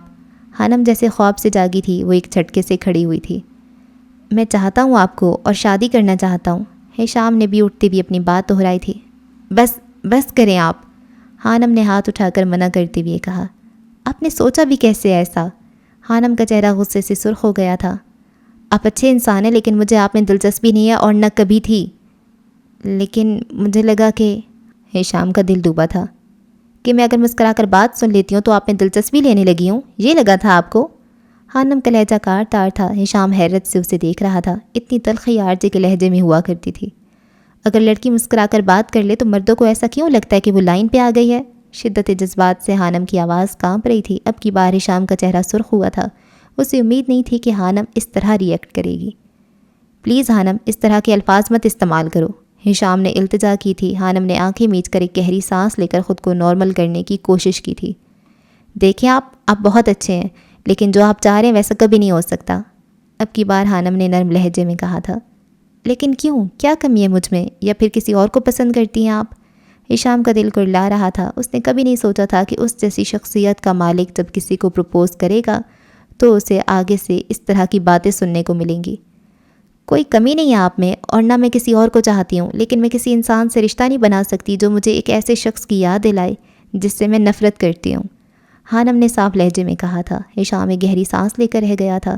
اس سے پہلے ہشام کچھ کہتا سڑک کنارے ماہی کی گاڑی آ کر رکی تھی۔ اسے حانم نے ہی کال کر کے پک کرنے کو کہا تھا، اور پھر ہشام آ گیا تھا۔ مجھے امید آئندہ یہ بات دہرائی نہیں جائے گی، وہ کہہ کر گاڑی کی طرف بڑھ گئی تھی۔ ماہی نے حانم کو ہشام کے ساتھ دیکھ لیا تھا۔ وہ پھٹی پھٹی آنکھوں سے دونوں کو دیکھ رہی تھی۔ اس نے کبھی خواب میں بھی نہیں سوچا تھا کہ وہ دونوں ایک ساتھ ہوں گے۔ ہشام خاموشی سے اسے جاتے ہوئے دیکھ رہا تھا۔ گاڑی کا شیشہ نیچے کیے ماہی حیرت اور خوف کے تاثرات سے اسے دیکھ رہی تھی۔ کیا حانم ماہین کی کزن ہے؟ وہ حیرت سے سوچ رہا تھا۔ اسے کچھ دیر پہلے حانم نے بتایا تھا کہ اسے اس کی کزن لینے آ رہی تھی۔ حانم گاڑی میں بیٹھ چکی تھی، اور پھر ماہی گاڑی بڑھا کر لے گئی تھی۔ وہ تھک ہار کر وہیں بیٹھ گیا تھا۔ کتنا خوش تھا وہ آج، اور کیا ہوا تھا اس کے ساتھ؟ وہ مضبوط اعصاب کا مالک تھا، لیکن اس نے اپنے اندر دل کو روتے محسوس کیا تھا۔ شاید وہ جان نہیں پایا تھا کہ اس کا رویہ ماہی کو کتنی تکلیف دیتا تھا۔ سب ختم ہو گیا تھا۔ وہ اچھے سے جانتا تھا حانم کی نہ کبھی ہاں میں نہیں بدلنے والی۔ آپ دکھا تو رہے ہیں دل، مگر خیال کیجئے گا خدا کو پتہ نہ چلے۔ تم ہشام کو کب سے جانتی ہو حانم؟ ماہی کی آواز پہ حانم نے چونک کر اسے دیکھا تھا۔ کافی سالوں پہلے پاکستان میں ملاقات ہوئی تھی، لیکن جان پہچان ابھی کچھ دن پہلے یونیورسٹی میں ہوئی ہے، حانم نے صاف صاف بتا دیا تھا۔ ماہی کا دل دھڑک رہا تھا۔ آج ان کا برتھ ڈے تھا؟ ماہی کا سوال تھا۔ ہاں، حانم بس اتنا ہی کہہ پائی تھی۔ وہ ہشام والے موضوع پہ بات نہیں کرنا چاہتی تھی، اسے سر درد اٹھتا محسوس ہو رہا تھا۔ ماہی کا دل کٹ کر رہ گیا تھا۔ یہ وہ بھی جانتی تھی کہ آج ہشام کا برتھ ڈے تھا اور وہ اسے صبح سب سے پہلے وش کر چکی تھی، لیکن ہشام نے اس کے میسج کا جواب دینا بھی ضروری نہیں سمجھا تھا اور خود حانم کے ساتھ کیک کاٹ رہا تھا۔ ماہی نے آنکھوں میں آئی نمی کو مشکل سے اندر کی طرف کھینچا تھا۔ لیکن تم اسے کیسے جانتی ہو؟ اچانک حانم کو احساس ہوا تو اس نے پوچھا تھا۔ بابا کے بزنس پارٹنر کا بیٹا ہے، کچھ دن پہلے میں اسی کے ساتھ میٹنگ کے لیے گئی تھی۔ ماہی کے لہجے میں نمی سی گھل گئی تھی جسے حانم نے صاف محسوس کیا تھا، لیکن وہ کچھ نہ بولی۔ اس نے فیصلہ کر لیا تھا کہ آج کے بعد وہ ہشام جبیل کی بات نہیں سننے والی تھی۔ وہ رات ہشام کے لیے بہت بری گزری تھی۔ بے شک وہ ایسی باتوں کو لے کر زیادہ جذباتی نہیں ہوتا تھا، بے شک وہ اسے کافی سالوں سے چاہتا آ رہا تھا، لیکن اس کے لیے سب سے زیادہ اہم اس کی بی جان تھی، جو بہت اچھی تھیں اور اس سے بہت پیار کرتی تھیں۔ محبت کے معاملے میں زبردستی نہیں چلتی، یہ بات ہشام جان چکا تھا۔ وہ جیسے ماہی کو اپنا نہیں سکا، ویسے ہی حانم نے اسے اپنانے سے انکار کر دیا تھا۔ دل تو ٹوٹا تھا اس کا، جیسے وہ ماہی کا توڑتا، لیکن اس سے رویا نہیں جا رہا تھا۔ میں نے تمہارے لیے سارا کو پسند کر لیا ہشام، وہ بہت اچھی لڑکی ہے اور سب سے بڑھ کر میری اپنی بھانجی ہے۔ بی جان نے گویا بم پھوڑا تھا۔ لیکن بی جان، وہ کچھ کہنا چاہتا تھا۔ لیکن کیا ہشام، کوئی اور پسند ہے تمہیں تو بتاؤ، لیکن یاد رکھنا جو بھی پسند ہو مجھے قبول ہوگی، بس وہ سید خاندان سے ہو۔ تم اپنے خاندان کی روایات کو اچھے سے جانتے ہو۔ بی جان کی بات سن کر وہ اذیت سے آنکھیں میچ گیا تھا۔ وہ ہر طرف سے پھنسا ہوا تھا۔ سب سے پہلے تو حانم انکار کر چکی تھی، اگر وہ مان بھی جاتی تو چھوٹے بابا سائیں یعنی سید جبیل کبھی نہ مانتے۔ اسے سمجھ نہیں آ رہا تھا کہ وہ کیا کرے۔ میں کچھ پوچھ رہی ہوں ہشام، بی جان کی آواز ابھری تھی۔ مجھے سوچنے کے لیے کچھ وقت چاہیے بی جان۔ کتنا وقت؟ اور بات سالوں پر نہ جائے، میں اب تمہارے سر صحرا دیکھنا چاہتی ہوں۔ تمہاری عمر کے سبھی لڑکوں کی شادی ہو چکی ہے، بس ایک تم ہی رہتے ہو۔ بی جان کا انداز حکمیہ تھا۔ وہ رشتوں میں بندھا لڑکا، جس کے لیے رشتے اس کی محبت سے زیادہ معنی رکھتے تھے، وہ کبھی بغاوت نہیں کر سکتا تھا۔ یہ بات بی جان اچھے سے جانتی تھی۔ حانم کو امید تھی کہ ہشام اسے کبھی تنگ نہیں کرے گا اور وہ اس کی امید پہ پورا اترا تھا۔ 2 مہینے گزر چکے تھے، اس کا ہشام سے دوبارہ سامنا نہیں ہوا تھا۔ اس کے آخری سیمسٹر کے پیپر بھی ختم ہو گئے تھے۔ وہ اس دن کچھ کتابیں ایشو کروانے کے لیے سٹی لائبریری آئی تھی۔ کافی دیر ڈھونڈنے کے بعد بھی اسے اپنی مطلوبہ کتاب نہیں ملی تھی۔ حانم جنجلاتی ہوئے کاؤنٹر پہ موجود لائبریرین کے پاس گئی تھی، لیکن جیسے ہی وہ کاؤنٹر پہ پہنچی اسے وہاں اپنی مطلوبہ کتاب رکھی نظر آ گئی تھی۔ مجھے یہ کتاب چاہیے، اس نے وہاں بیٹھے لڑکے سے کہا۔ یہ کتاب تو آپ سے پہلے ہی کوئی اور ایشو کروا چکا ہے، لڑکے نے بتایا تھا۔ کس نے ایشو کروائی ہے؟ حانم پوچھ رہی تھی۔ ہشام بن جبیل، وہ فون سننے باہر گئے ہیں، لڑکے نے کہتی ہوئی گلاس ڈور سے باہر کی طرف اشارہ کیا تھا۔ اوکے، میں ان سے بات کر لیتی ہوں۔ حانم باہر نکل آئی تھی، اسے ہشام فون کان سے لگائے بات کرتے ہوئے نظر آ گیا تھا۔ مسٹر ہشام جبیل، جو کتاب آپ ایشو کروا چکے ہیں وہ میں حانم کو یعنی مجھے چاہیے، آپ کو کوئی مسئلہ تو نہیں؟ وہ اس کے پیچھے کھڑی اونچی آواز میں بول رہی تھی۔ ہشام کرنٹ کھا کر پلٹا تھا۔ اس نے حیرت سے حانم کو اور پھر گھبرا کر فون کو دیکھا تھا۔ میں وہ کتاب لے لوں؟ حانم نے دوبارہ پوچھا تھا۔ ہشام نے فوراً فون بند کیا تھا۔ اس کی اس حرکت کو حانم نے محسوس کیا تھا۔ وہ آج اسے 2 ماہ بعد دیکھ رہا تھا، لہجہ وہی حکمیہ تھا۔ آپ کچھ بھی مانگ لیں، ہشام جبیل انکار نہیں کر سکتا، وہ چمکتی آنکھوں سے کہہ رہا تھا۔ اور کچھ نہیں چاہیے، صرف کتاب، آپ آ کر لائبریرین سے بات کر لیں۔ وہ گویا حکم دیتی اندر کی طرف بڑھ گئی تھی۔ ہشام مسکرا کر رہ گیا تھا، وہ لڑکی حکم دینے کے لیے بنی تھی۔ وقت کیسے گزرتا ہے کچھ پتہ ہی نہیں چلتا۔ ایسے لگتا تھا جیسے ابھی کل کی ہی بات تھی جب یونیورسٹی میں ان کی کلاس کا پہلا دن تھا اور اب وہ لوگ اپنے کورس کے 2 سال بھی پورے کر چکے تھے۔ انسان جن لوگوں کے ساتھ رہتا ہے، وقت گزرنے پر ان سے انسیت ہو ہی جاتی ہے۔ کچھ ایسا ہی حانم کے ساتھ ہوا تھا۔ میڈی پوری کلاس کو لے کر کافی شاپ پہ آیا ہوا تھا۔ یہ وہ کافی شاپ تھی جہاں وہ جاب کرتا تھا۔ اسے پہلی تنخواہ ملی تھی اور اسی خوشی میں وہ اپنی کلاس کو اسی شاپ میں کافی پلانے لایا تھا۔ اس شاپ میں اس کی البرٹ سے بہت اچھی دوستی ہو گئی تھی۔ حانم اس کافی شاپ کو پہلے جانتی تھی، وہ پچھلے 6 ماہ سے اسی شاپ پہ آ رہی تھی۔ اسے یہاں کی چائے جو البرٹ خاص طور پر اس کے لیے بناتا تھا بہت پسند تھی۔ کلاس نے پوری شاپ میں شور و غل مچا رکھا تھا۔ کلاس کے لڑکے لڑکیاں کھلے دل سے کافی کی تعریف کر رہے تھے جو میڈی نے اپنے ہاتھ سے سب کے لیے بنائی تھی۔ وہ اسٹوڈنٹس کے درمیان گھرا سینے پہ ہاتھ رکھ کر سر جھکا جھکا کر شکریہ ادا کر رہا تھا۔ حانم کی نظریں آج بھی شاپ سے باہر تھیں۔ باہر سڑک پہ چلتی گاڑیاں اسے اچھی لگ رہی تھیں۔ اس نے سیاہ رنگ کی جینس پر گھٹنوں تک آتی لمبی قمیض پہنی ہوئی تھی، جس پر ٹخنوں سے تھوڑا اوپر تک آتا اونی کوٹ پہن رکھا تھا۔ سر پہ اونی ٹوپی تھی جس نے اس کے بالوں کو چھپا رکھا تھا۔ اس کے سامنے رکھے کپ سے دھواں اٹھ رہا تھا۔ اچانک ہی اسے عجیب سی بے چینی شروع ہو گئی تھی۔ اسے خود پر کسی کی نظروں کی تپش محسوس ہوئی تھی۔ ہانم نے چونک کر شاپ میں موجود لوگوں پہ نظر دوڑائی۔ اچانک اس کی نظر ایک کونے میں رکھی میز پر بیٹھے شخص پہ پڑی۔ اس کا چہرہ ہوڈی سے چھپا ہوا تھا۔ ہانم کے دیکھنے پہ وہ چہرے کا رخ موڑ چکا تھا۔ جس طرح وہ بیٹھا تھا، ہانم کو سالوں پہلے کلاس کے آخری بینچ پہ بیٹھا شخص یاد آیا تھا۔ آر جے، اف، میں بھی کیا سوچ رہی ہوں۔ ہانم نے اپنی ہی سوچ پہ خود کو ڈپٹا تھا۔ کتنی ہی دیر کافی اور ماحول سے لطف اندوز ہونے کے بعد اس کی پوری کلاس کے اسٹوڈنٹس جا چکے تھے۔ کچھ سوچ کر ہانم بھی شاپ سے باہر نکل آئی تھی۔ اینجل، میڈی اس کے پیچھے لپکا تھا۔ ان 2-2.5 سالوں میں اس کی میڈی سے کافی بے تکلفی ہو گئی تھی۔ میڈی تو اسے اپنی سب سے اچھی دوست مانتا تھا۔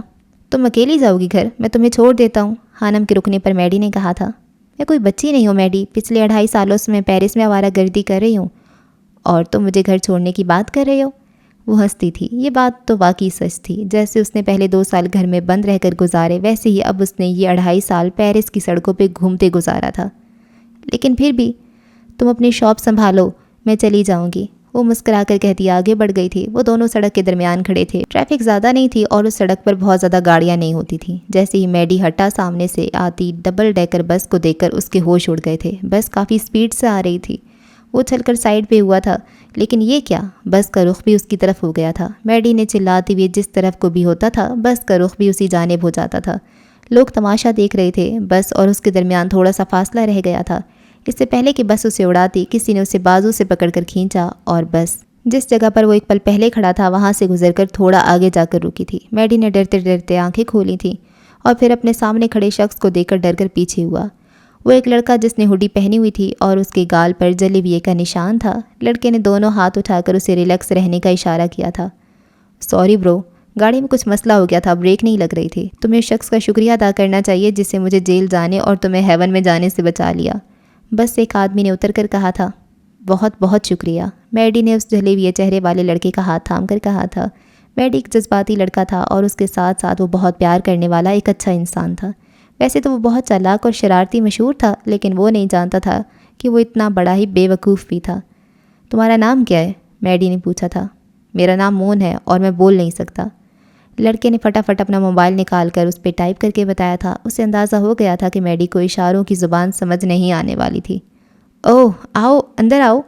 میڈی اسے لے کر شاپ کے اندر آ گیا تھا۔ وہ اس کا احسان مند تھا۔ کہاں رہتے ہو تم؟ اس شہر میں نئے ہو کیا؟ میڈی کی بات پر مون نے اس بات میں سر ہلا دیا تھا۔ ضرور روزگار کے لیے آئے ہوگے، مون نے پھر اس بات میں سر ہلایا تھا۔ خیر کوئی نہیں، آج سے تم میرے ساتھ رہو گے۔ میڈی کی بات سن کر مون کی آنکھیں چمکی تھیں اور پھر اس نے میڈی کا شکریہ ادا کیا تھا، جبکہ میڈی اس کے جلے ہوئے چہرے اور قوت گواہی سے محروم دیکھ کر افسوس کر کے رہ گیا تھا۔ اگلے دن ہانم شاپ پر آئی تو میڈی نے اسے سارا واقعہ سنایا تھا۔ وہ ہنس ہنس کر پاگل ہو گئی تھی۔ اینجل، تم ہنس رہی ہو؟ میں مر جاتا تو؟ میڈی نے خفگی سے کہا تھا۔ مجھے تو سوچ سوچ کر ہنسی آ رہی ہے، کیا سین ہوگا اس وقت۔ وہ پھر ہنستی تھی۔ اس سے پہلے میڈی کچھ کہتا مون شاپ میں داخل ہوا۔ مون، میڈی نے اسے آواز لگائی تھی۔ وہ آواز سن کر ان کی طرف بڑھا تھا۔ ان سے ملو، یہ اینجل ہے، اور یہ واقعی اینجل ہے، میڈی نے تعارف کروایا تھا۔ مون چمکتی آنکھوں سے ہانم کو دیکھ رہا تھا۔ اسے مون کی آنکھوں میں عجیب سا تاثر نظر آیا تھا۔ ہیلو، ہانم بس اتنا ہی کہہ پائی تھی، جبکہ مون نے سر ہلا دیا تھا۔ اوکے، مجھے کچھ کام ہے، میں چلتی ہوں۔ ہانم اٹھ کھڑی ہوئی تھی۔ وہ دونوں اسے جاتے دیکھ رہے تھے۔ تمہارا نام مون کیوں ہے؟ ہانم کے جانے کے بعد میڈی نے پوچھا تھا۔ کیونکہ میرے چہرے پر داغ ہے، اور داغ تو مون پر ہی ہوتا ہے، مون نے ٹائپ کر کے اسے بتایا تھا، جبکہ میڈی نہ سمجھی سے گردن ہلا کر رہ گیا تھا۔ اور پھر ایک نیا سلسلہ شروع ہو گیا تھا۔ جب ہانم شاپ میں آتی تھی تبھی مون آ جاتا تھا اور اس کے جانے کے بعد چلا جاتا تھا۔ وہ جہاں بھی جاتی تھی وہ اس کا پیچھا کرتا تھا۔ وہ سارا دن غائب رہ کر رات کو میڈی کے گھر پہنچتا تھا۔ ہانم کا پیچھا کرنے والی بات سب سے پہلے البرٹ نے نوٹ کی تھی۔ مجھے لگتا ہے وہ اینجل میں دلچسپی لے رہا ہے، اس سے پہلے وہ کوئی قدم اٹھائے تمہیں کچھ کرنا چاہیے۔ البرٹ کی بات نے میڈی کو سوچ میں ڈال دیا تھا۔ وہ خود ڈزنی لینڈ پہ ہانم کے پیچھے مون کو دیکھ چکا تھا۔ اسے احساس ہو رہا تھا جیسے اس نے مون کو اپنے پاس رکھ کر بہت بڑی غلطی کر دی تھی۔ اس سے پہلے مون کچھ کہتا میڈی نے ہانم کو پروپوز کر دیا تھا۔ اس کی بات سن کر ہانم کتنی دیر ہنستی رہی تھی۔ شاید تم عمر میں مجھ سے چھوٹے ہو میڈی، تم نے ایسا کیوں سوچا؟ وہ پاگلوں کی طرح ہنس رہی تھی۔ جی نہیں، میں چھوٹا نہیں ہوں۔ تم ہو میڈی، کیونکہ میں نے اپنے 2 سال ضائع کیے ہیں۔ کچھ بھی ہو، مجھے تم اچھی لگتی ہو اینجل، وہ منہ پھلائے کہہ رہا تھا۔ اور جو لوگ اچھے لگتے ہیں ان کی خوشی کا خیال رکھنا چاہیے، اور میری خوشی یہ ہے کہ آئندہ تم ایسی بات نہ کرو، سمجھ آئی نا؟ وہ بات کے آخر میں سنجیدہ ہو گئی تھی۔ میڈی دل محسوس کر رہ گئی تھی۔ اس رات وہ بہت دکھی تھا، اور پھر گھر جاتے ہوئے کسی نے اسے بری طرح پیٹا تھا۔ کوئی کہہ رہا تھا کہ اس کی اینجل کو پروپوز کیوں کیا۔ میڈی تو بری طرح سے ڈر گیا تھا۔ جب وہ گھر پہنچا تو مون صوفے پہ لیٹا ٹی وی دیکھ رہا تھا۔ اسے ایک پل کے لیے مون پہ شک ہوا تھا، لیکن وہ تو بول ہی نہیں سکتا تھا۔ میڈی کا خون کھول کر رہ گیا تھا، لیکن وہ کچھ نہیں کر سکتا تھا۔ ہانم نے بھی اپنے ارد گرد مون کی موجودگی کو محسوس کیا تھا۔ نہ جانے کیوں اسے مون کے چہرے سے خوف آتا تھا، وہ اسے اچھا نہیں لگتا تھا، اور سرد آنکھوں سے دیکھنا ہانم کو اپنی ریڑھ کی ہڈی میں سنسناہٹ سی محسوس ہوتی تھی۔ وہ کچھ کہہ بھی نہیں سکتی تھی۔ اس روز تو ہانم کے ضبط جواب ہی دے گیا تھا۔ بھاپ اڑاتے کافی کے کپ کو اس نے اٹھا کر جیسے ہی لب اسے لگایا، اس کی نظر ایک کونے میں بیٹھے شخص پہ پڑی تھی جو اسے ہی دیکھ رہا تھا۔ نظریں ملنے پہ وہ گڑبڑا کر چہرے کا رخ موڑ گیا تھا۔ ہانم کی تیوری چڑھی تھی۔ اس نے کپ کو میز پہ پٹخا اور اپنی جگہ سے اٹھنے کے بعد قدم اس شخص کی طرف بڑھا دیے تھے جس کا آدھا چہرہ چھپا ہوا تھا۔ یہ شخص نہ جانے کیوں اس کا پیچھا کرتا تھا۔ ہانم کو صحت درجے کی کوفت ہوتی تھی۔ آج تو اس نے صاف صاف بات کرنے کا فیصلہ کیا تھا۔ ہانم کو اپنی طرف آتا دیکھ کر وہ سنبھل کر بیٹھا تھا اور اس طرح ظاہر کرنے لگا جیسے وہ اسے جانتا ہی نہ ہو۔ Excuse me? پاس جانے پہ ہانم نے سخت سے لہجے میں اسے پکارا۔ وہ چائے پینے میں ایسے مگن تھا جیسے سنا ہی نہ ہو۔ مسٹر مون، آپ گونگے ہونے کے ساتھ ساتھ بہرے بھی ہیں کیا؟ اس کی اس بات پہ مون نے چونک کر اپنے سامنے کھڑی اینجل کو دیکھا تھا، جو اس وقت اینجل کم اور ڈائن زیادہ لگ رہی تھی۔ مون نے اس کے بہرا کہنے پر برا سا منہ بنایا تھا۔ یس، آنکھوں سے اشارہ کیا گیا تھا کہ بولیے۔ آپ میرا پیچھا کیوں کرتے ہیں؟ میں جہاں جاؤں آپ وہاں کیوں موجود ہوتے ہیں؟ وہ غصے سے پوچھ رہی تھی۔ نو، مون نے نفی میں سر ہلایا جیسے کہہ رہا ہوں میں نے ایسا کچھ نہیں کیا۔ اوہ، تو آپ جھوٹ بھی بولتے ہیں؟ اینجل نے دونوں ہاتھوں کو ذرا سا اوپر اٹھا کر خالص برٹش لہجے میں کہا تھا۔ نو، منہ نے پھر سر نفی میں ہلایا تھا اور ہونٹوں پہ آئی مسکراہٹ کو مشکل سے ضبط کیا تھا۔ لیسن مسٹر مون، اگر آپ آئندہ مجھے اپنے آس پاس نظر آئے نا تو یہ گرم گرم چائے کا کپ منہ پہ گرا کر جو آدھا چہرہ بچا ہوا ہے نا وہ بھی جلا دوں گی، یا پھر یہ جو سامنے گلدان نظر آ رہا ہے نا وہ اٹھا کر سر میں ماروں گی، سمجھ آئی؟ اس کی دھمکی سن کر مون کی آنکھیں حیرت سے پھٹی کی پھٹی رہ گئی تھیں۔ وہ اتنی خطرناک کب سے ہو گئی تھی؟ مون کو حیرت ہوئی۔ سمجھ آ گئی نا؟ اس کے خاموش رہنے پر اینجل نے دوبارہ پوچھا۔ نو، وہ ایک بار پھر سر نفی میں ہلا چکا تھا جبکہ اینجل غصے سے مٹھیاں بھینچتی وہاں سے چلی گئی تھی۔ اس کے لمبے اوور کوٹ کے پیچھے انگلش میں بروکن اینجل لکھا تھا۔ I am so lonely broken angel, one and only broken angel. Jenny کے ساتھ گائے گئے گانے کے الفاظ اس کے ذہن میں گونج گئے تھے اور پھر اس کی دھمکی کو یاد کر کے وہ کھل کر مسکرا دیا تھا۔ وہ آخری دن شاید ہانم کی دھمکی کام کر گئی تھی۔ اس دن کے بعد اسے مون کہیں بھی نظر نہیں آیا تھا۔ وہ لاؤنج میں صوفے پہ ایلا کی طرح ٹانگ پر ٹانگ جمائے بیٹھی نوڈلز کھانے میں مگن تھی جب ماہی کی آواز نے اسے چونکنے پہ مجبور کیا تھا۔ یہ آپ کیا کہہ رہے ہیں بابا؟ میں انسان ہوں، کوئی چیز نہیں جس سے آپ اپنے بزنس کی نظر کر دیں گے؟ وہ لاؤنج میں ٹہلتے ہوئے غصے سے کہہ رہی تھی۔ میں یہ شادی ہرگز نہیں کر سکتی۔ میں اپنی پسند سے شادی کرنا چاہتی ہوں، یہ آپ اچھے سے جانتے ہیں۔ یہ ماہی کس لہجے میں بات کر رہی ہے؟ اس نے تو ایسے انکل سے کبھی بات نہیں کی۔ ہانم کو حیرت ہو رہی تھی۔ آپ کا بزنس ڈوبتا ہے تو ڈوبے، میں کسی ایسے انسان سے شادی نہیں کر سکتی جسے میں جانتی تک نہیں۔ وہ اونچی اونچی آواز میں بول رہی تھی۔ لوسی ماں، حلیمہ بھی اور ہانم تینوں حیرت سے اسے تک رہی تھیں۔ آپ ٹھیک سمجھ رہے ہیں بابا، میں بہت بدل گئی ہوں، تو میں کیا کروں اگر آپ کی طبیعت خراب ہے؟ میں قربانی نہیں دے سکتی۔ ماہی کی یک طرفہ بات سن کر ہانم کو تو گویا اچھو ہی لگ گیا تھا۔ اسے یقین نہیں ہو رہا تھا کہ وہ ماہی ہی تھی جو اس طرح سے بول رہی تھی۔ اگر آپ کو یاد ہو تو آپ کی 2 بیٹیاں اور بھی ہیں، آپ کو قربانی کے لیے میں ہی کیوں نظر آئی ہوں؟ آپ اپنی دوسری بیٹیوں سے قربانی مانگ لیں، مجھے امید ہے وہ انکار نہیں کریں گی۔ ماہی ایک ایک لفظ چبا کر کہتی ہانم پر ایک سرد سی نظر ڈال کر اندر جا چکی تھی جبکہ ہانم کو تو جیسے سکتہ ہو گیا تھا۔ یہ کیا ہو گیا ماہی کو؟ وہ سوچ رہی تھی۔ اس سے پہلے کہ وہ کسی نتیجے پر پہنچتی اس کے سامنے میز پہ رکھا فون بجا تھا۔ ہانم ایک دم چونکی تھی۔ آسیہ بیگم کی کال تھی۔ ہانم نے فون اٹھانے کے بعد سلام کیا تھا۔ میں تم سے کچھ مانگنے جا رہی ہوں ہانی، مجھے امید ہے تم انکار نہیں کرو گی۔ آسیہ بیگم کی آواز میں پریشانی جھلک رہی تھی۔ ہانم کا دل زور زور سے دھڑک رہا تھا، اسے کسی انہونی کا احساس ہو رہا تھا۔ بیٹا، ہمدان کے احسانات کا بدلہ چکانے کا وقت آ گیا، تمہیں قربانی دینی ہوگی، کیا تم اس کے لیے تیار ہو؟ آسیہ بیگم پوچھ رہی تھیں۔ امی صاف صاف بات کریں، میرا دل گھبرا رہا ہے، کس قربانی کی بات کر رہی ہیں آپ؟ ہانم کو اپنے اندر ہال اٹھتے محسوس ہو رہے تھے، جانے آسیہ بیگم اس سے کیا مانگنے والی تھیں۔ ہمدان کے بزنس میں کوئی مسئلہ ہو گیا ہے، پوری بات تو میں بھی نہیں جانتی، لیکن اگر ہم ان لوگوں سے رشتہ بنا لیں تو تعلقات مزید استوار ہوں گے اور ہمدان کی سالوں کی محنت ڈوبنے سے بچ جائے گی۔ آسیہ بیگم نے اپنے علم کے مطابق خانم کو سب بتا دیا تھا۔ لیکن امی کون لوگ ہیں یہ؟ وہ حیرانی سے پوچھ رہی تھی۔ یہ تو میں بھی نہیں جانتی، لیکن لڑکا اچھا ہے، ماہی نے تو انکار کر دیا، وہ کسی صورت بھی یہ شادی نہیں کرے گی، اب ہماری امید تم ہو۔ آسیہ بیگم کی باتوں نے خانم کے سر میں درد کر دیا تھا۔ شام تک اچھے سے سوچ لو پھر بتانا، لیکن مجھے امید ہے تمہارا جواب ہاں میں ہوگا۔ وہ اپنی سنا کر فون بند کر چکی تھی، جبکہ وہ حیران سی بیٹھی رہ گئی تھی۔ قربانی بہت بڑی مانگی تھی اس کی ماں نے، نہ قربانی دینے کی ہمت تھی اور نہ انکار کرنے کا حوصلہ۔ اٹھ کر اپنے کمرے کی طرف بڑھ گئی تھی۔ شام ہونے ہی والی تھی، خانم کو سمجھ نہیں آ رہا تھا کہ وہ کیا جواب دے۔ وہ ماہی سے اس وقت تفصیل بھی نہیں پوچھ سکتی تھی، کیونکہ وہ پہلے ہی بہت غصے میں تھی۔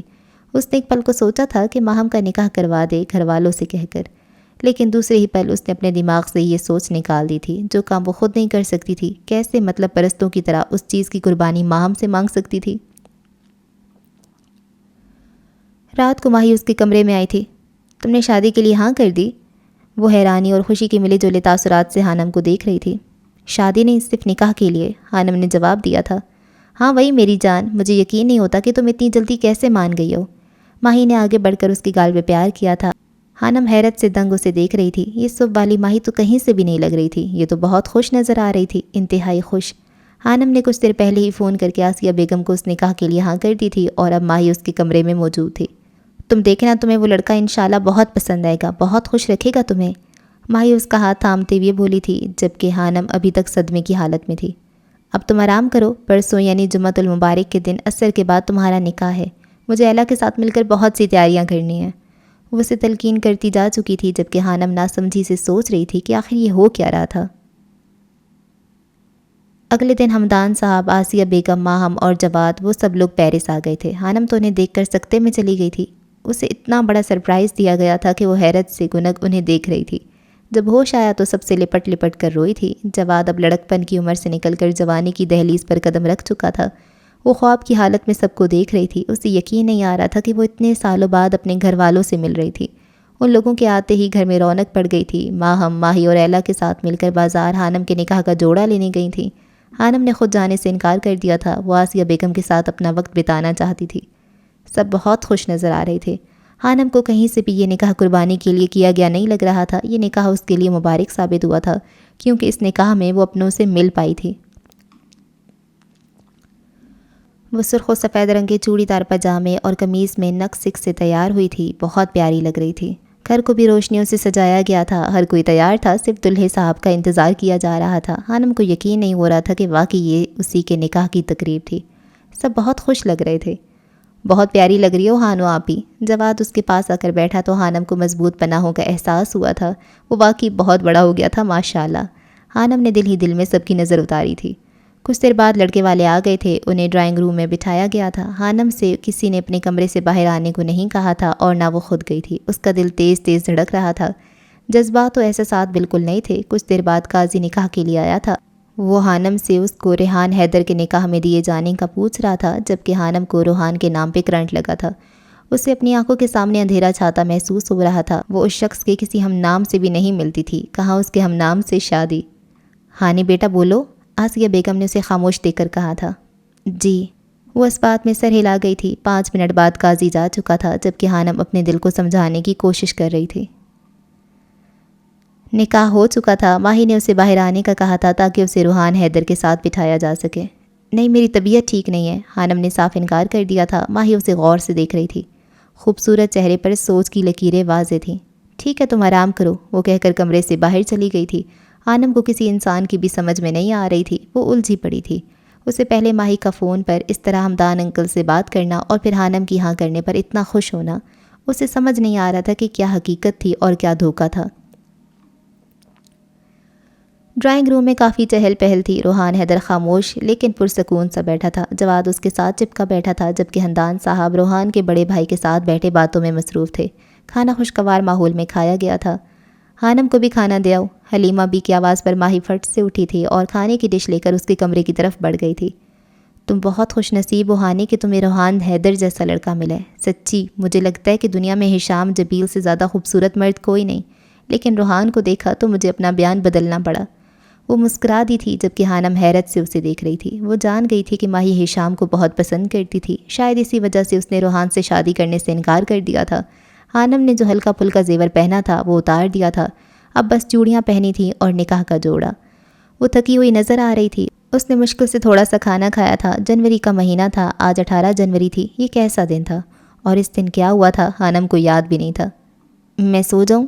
اس نے ماہی کو لگاتار بولتے دیکھا تو پوچھا۔ ہاں ٹھیک ہے۔ ماہی کو ایک دم بریک لگی تھی، کمرے میں ہیٹر کی گرمائش حانم کو سکون پہنچا رہی تھی۔ ماہی چلی گئی تھی اور وہ اپنے دکھتے سر کے ساتھ سونے کے لیے لیٹ گئی تھی۔ نکاح سے پہلے وہ اتنی پریشان نہیں تھی جتنی نکاح کے بعد ہو گئی تھی۔ سب کچھ اچانک ایک دم اتنی جلدی بدل جاتا ہے کہ انسان سوچ بھی نہیں سکتا۔ صبح وہ اٹھی تو حانم تھی اور اب اسے روحان حیدر کا بنایا جا چکا تھا۔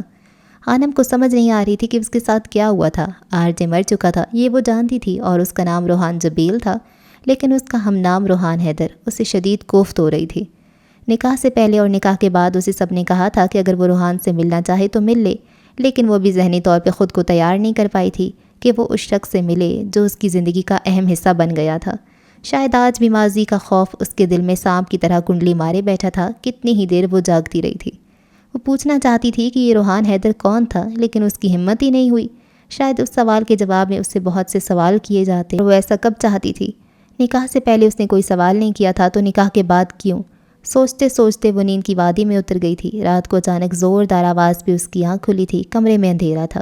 حانم نے کھڑکی کے پاس کسی مرد کا ہیولہ دیکھا تھا۔ وہ ایک جھٹکے سے اٹھ بیٹھی تھی، ہاتھ بڑھا کر بیڈ کے ساتھ میز پہ رکھا لیمپ آن کیا اور دوبارہ کھڑکی کی جانب دیکھا، لیکن کھڑکی کے پاس کوئی بھی نہیں تھا۔ ایک بھاری اسٹیل کا گلدان جو کہ کھڑکی کے ساتھ میز پہ رکھا تھا وہ نیچے گرا ہوا تھا۔ اسی کے گرنے سے حانم کی آنکھ کھلی تھی۔ کمرے میں ایک عجیب سی خوشبو پھیلی تھی۔ اسے محسوس ہو رہا تھا جیسے کوئی انسان اس کے کمرے میں کافی دیر موجود رہا تھا۔ ڈر سے حانم کا حلق خشک ہو گیا تھا۔ اسے اپنے دل کے دھڑکنے کی آواز صاف سنائی دے رہی تھی۔ اسے اچھی طرح یاد تھا جب وہ سوئی تھی تو کھڑکی بند تھی۔ اتنی ٹھنڈ میں وہ اسے کھولنے کا سوچ بھی نہیں سکتی تھی، لیکن اب وہ کھلی ہوئی تھی۔ یقیناً وہ کسی نے کھولی تھی۔ اور نیچے پڑا گلدان، وہ اپنے آپ کیسے گر گیا؟ حانم کو خوف محسوس ہو رہا تھا۔ وہ دھیرے دھیرے بیڈ سے نیچے اتری تھی اور پھر ڈرتے ڈرتے کھڑکی بند کی تھی۔ اسے بھاری کپڑے پہن کر سونے کی عادت نہیں تھی اور وہ 2 دنوں سے ہونے والے واقعات میں اتنی الجھی ہوئی تھی کہ ایسے ہی سو گئی۔ الماری سے ایک سادہ سا سوٹ نکالنے کے بعد وہ ڈریسنگ روم کی طرف بڑھ گئی تھی۔ ابھی جو کچھ بھی کمرے میں ہوا حانم کو اپنا وہم لگ رہا تھا۔ وہ لوگ 1 ہفتے بعد واپس چلے گئے تھے۔ حانم کے لیے یہ اس کی زندگی کے جیسے سب سے خوبصورت دن تھے۔ اس 1 ہفتے میں اسے نہ تو آرجے یاد آیا اور نہ روحان حیدر۔ سب واپس چلے گئے تھے اور اب اسے رونا آ رہا تھا۔ گھر کی رونق ایک دم ختم ہو گئی تھی۔ حانم کو سمجھ نہیں آ رہا تھا کہ وہ کیا کرے۔ ہانی تمہاری روحان سے روحان بھائی سے بات ہوئی؟ حانم لاؤنج میں بیٹھی غائب دماغی سے ٹی وی دیکھ رہی تھی جب اسے ایلا نے چھیڑا۔ نہیں تو؟ حانم گڑبڑا گئی تھی۔ کمال ہے، نکاح ہو گیا، اب تو تم دونوں کو بات کرنی چاہیے ایک دوسرے سے تاکہ اچھے سے ایک دوسرے کو سمجھ سکو۔ روحان کہہ رہا تھا جب تک حانم اس سے خود بات نہیں کرے گی وہ بھی نہیں کرے گا، کیونکہ وہ زبردستی سر پہ سوار ہونے والوں میں سے نہیں۔ ماہی نے ایلا کی بات کا جواب دیا تھا جبکہ حانم خاموشی سے اس کی باتیں سن رہی تھی۔ آیا بڑا شہنشاہ، حانم نے تو کبھی خود کو میسج نہیں کیا۔ حانم دل ہی دل میں بڑبڑائی تھی جبکہ وہ دونوں ابھی تک روحان کے گن گانے میں مگن تھیں۔ حانم یہ روحان نامہ سن سن کر تھک گئی تھی۔ اسے چڑ ہونے لگی تھی اس شخص سے۔ وہ ایک جھٹکے سے اٹھی اور اپنے کمرے کی طرف بڑھ گئی تھی جبکہ پیچھے ماہی اور ایلا کا کہکا ابھرا تھا۔ عشاء کی نماز پڑھنے کے بعد وہ سونے کی تیاری کر رہی تھی جب ماہی نے اس کے فون پر ایک ویڈیو سینڈ کی تھی۔ وہ ویڈیو ڈاؤن لوڈ کرنے کے بعد بے مقصد ہی اسے دیکھنے لگی۔ ویڈیو میں ایک بہت بڑا ہال دکھایا گیا تھا، شاید وہ کوئی سیمینار ہال تھا۔ ہال کے اندر بہت سے اسٹوڈنٹس نظر آ رہے تھے۔ دائیں بائیں لمبی قطاریں تھیں جن پہ اسٹوڈنٹس اوپر کی جانب بنی کرسیوں پہ بیٹھے تھے۔ قطاروں میں کافی فاصلہ تھا۔ درمیان میں ہی کونچی لکڑی کی کرسی پر ایک ادھیڑ عمر آدمی موٹا سا چشمہ لگائے بیٹھا تھا۔ حانم کے چہرے پہ الجھن ابھری تھی۔ اسے سمجھ نہیں آ رہی تھی کہ یہ کس چیز کی ویڈیو تھی۔ اچانک بائیں جانے والے اسٹوڈنٹس کی قطار میں ایک لڑکا کھڑا ہوا تھا۔ مسٹر روحان، میرا آپ سے ایک سوال ہے۔ روحان کے نام پر حانم کے کان کھڑے ہوئے تھے۔ اسلام کی بنیادی وحدانیت ہے، اگر اللہ ایک ہے تو اس کے لیے جمع کا صیغہ کیوں؟ قرآن مجید میں جہاں اللہ کلام کرتا ہے وہاں لفظ نحن ہم استعمال کیا گیا ہے۔ جیسے ہم نے یہ ذکر اتارا اور ہم ہی اس کی حفاظت کرنے والے ہیں، یہاں ہم سے کون مراد ہے؟ صرف اللہ یا پھر کوئی اور بھی اس کے ساتھ ہے؟ جیسے میں نے پڑھا کہ قرآن کی آیات کو ایک فرشتہ جبریل لے کر آتا تھا، تو کیا ہم سے مراد اللہ اور اس کے فرشتے ہیں؟ اگر ایسا ہے تو کیا اسلام متعدد دیوتاؤں پہ ایمان رکھتا ہے؟ وہ لڑکا یہودی تھا جس نے اپنا نام ایرک بتایا تھا۔ ہال میں اس کی سوال پہ تالیوں کی آواز گونج گئی تھی۔ لڑکے کا سینہ فخر سے چوڑا ہو گیا تھا۔ اس نے اسلام کی بنیاد پر ہی سوال اٹھایا تھا۔ اب کیمرے کا رخ گھوما تھا۔